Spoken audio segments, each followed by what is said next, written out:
श्रद्धा ही फक्त मनातली भावना नाही, ती जीवन बदलण्याची शक्ती आहे.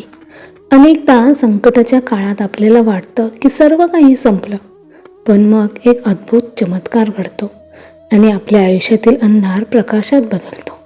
हा अनुभव आहे स्वामी समर्थांच्या कृपेचा, ज्या हातांनी मृत्यूच्या दारापासून एका तरुणाला वाचवलं, ज्या कृपेने एक साधी श्रद्धा अनंत शक्तीत रूपांतरित झाली.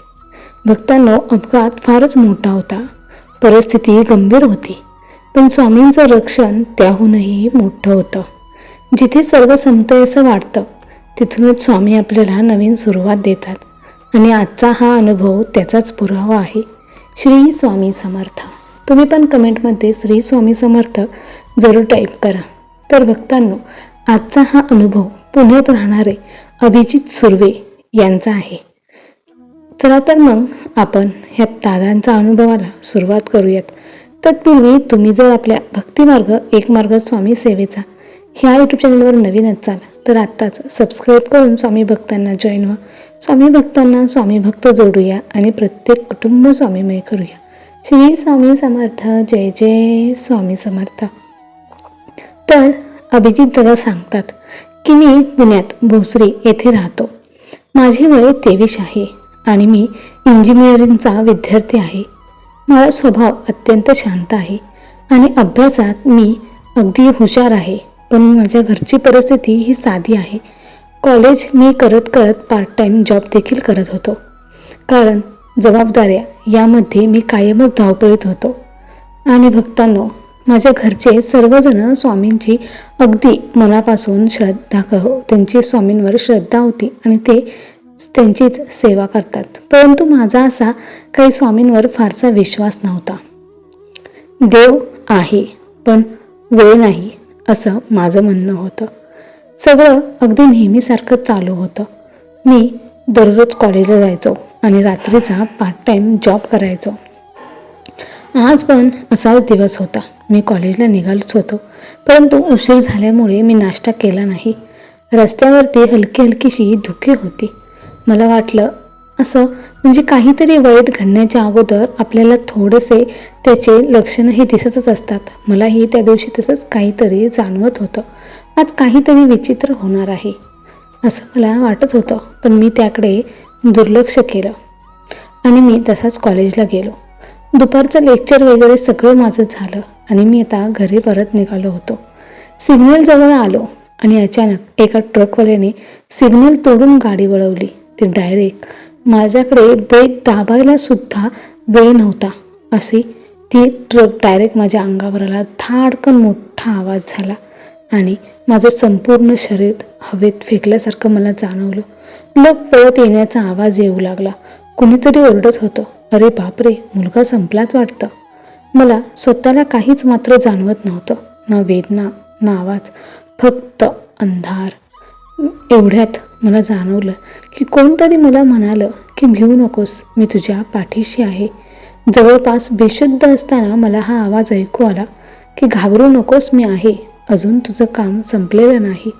हा आवाज कोणाचा? तिथं तर कोणीच नव्हतं, पण तो आवाज इतका परिचित, इतका प्रेमाने भरलेला, जणू कुणीतरी माझ्या डोक्यावर हात ठेवून म्हणत होतं. आणि मला वाटलंच होतं की आता मी पूर्ण संपलोच, पण त्या आवाजाने मला परत ओढून आणलं. मला त्याच अवस्थेत रुग्णालयात दाखल करण्यात आलं. मला बघून डॉक्टर अवाक झाले.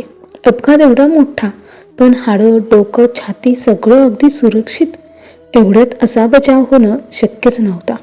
आई लगेच आली. आईचे डोळे हे अश्रूंनी भरलेले होते. ती खूप रडत होती आणि ती मला हळूच म्हणाली की स्वामी आहेत पाठीशी, घेऊ नकोस बाळा. आणि नंतर डॉक्टरांनी माझ्यावरती उपचार सुरू केले.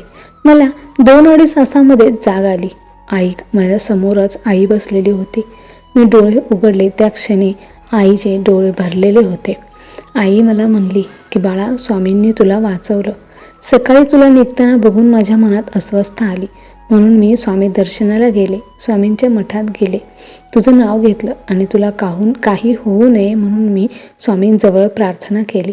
मी तर पूर्ण हादरलोच. मला आठवला तो आवाज, ते बोलणं आणि ब्लड स्टेन जॅकेटवर पडलेला लहान स्वामींचा फोटो, जो त्याची आई रोज माझ्या बॅगेत ठेवत असे. भक्तांनो, डॉक्टरांनी मला सांगितलं की मी पडताना ज्या कानात मी पडलो तो कान मेडिकली इम्पॉसिबल वाटतो, जणी कुणीतरी त्याला आधार दिला. मग अपघातात जिथे मी पडलो तिथे रस्त्याच्या बाजूला अगदी कोरडा, धुळीचाही कण नसलेला छोटा स्वामींच्या पादुकांचा फोटो पडलेला दिसला. तो कुणी ठेवला, कधी ठेवला समजलंच नाही. तो फोटो माझ्या हाताशीच होता, जणू कुणीतरी माझ्या हातातच ते ठेवून गेला होता. त्या दिवसानंतर माझं सर्व काही आयुष्यच बदललं. मी देवावर विश्वास ठेवत नव्हतो, पण देवाने माझ्यावर विश्वास ठेवून मला परत आणले होते. माझं आयुष्य अधिक शिस्तबद्ध, शांत आणि सकारात्मक झालं. घरात रोज स्वामींचा दिवा लावतच होती आई. आता मी त्यांच्यासमोर बसून त्यांचा तारक मंत्र म्हणत होतो. आता स्वामींबद्दलचं प्रेम आणि कृतज्ञता माझ्या मनातली वाढली होती.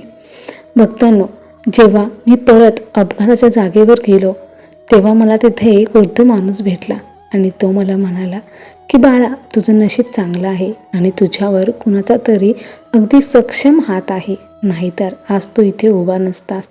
मी मात्र विचारातच पडलो आणि तो हात कोणाचा होता हे मला अगदी उत्तम प्रकारे माहिती होतं. भक्तांनो, संकटाच्या काळात, अंधाराच्या क्षणात स्वामी समर्थ आपल्या भक्तांसाठी मार्ग दाखवतात.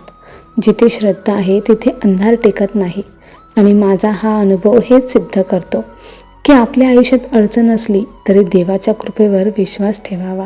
स्वामी समर्थ कधीच कोणाचा हात सोडत नाहीत. श्री स्वामी समर्थ. जय जय स्वामी समर्थ. भक्तांनो, तुम्हाला हा अनुभव कसा वाटला हे कमेंट करून नक्की सांगा आणि कमेंटमध्ये श्री स्वामी समर्थ जरूर टाईप करा, कारण स्वामींचं घेतलेलं नाम कधीच वाया जात नाही. ते आपल्याला कुठल्या ना कुठल्या रूपात त्याचं फळ हे नक्कीच देत असतात. श्री स्वामी समर्थ.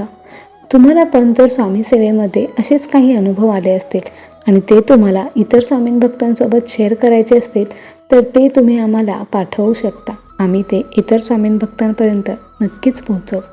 आणि तुम्ही जर आपल्या भक्तिमार्ग एक मार्ग स्वामी सेवेचा ह्या यूट्यूब चॅनलवर नवीन असाल तर आत्ताच सबस्क्राईब करून स्वामी भक्तांना जॉईन व्हा.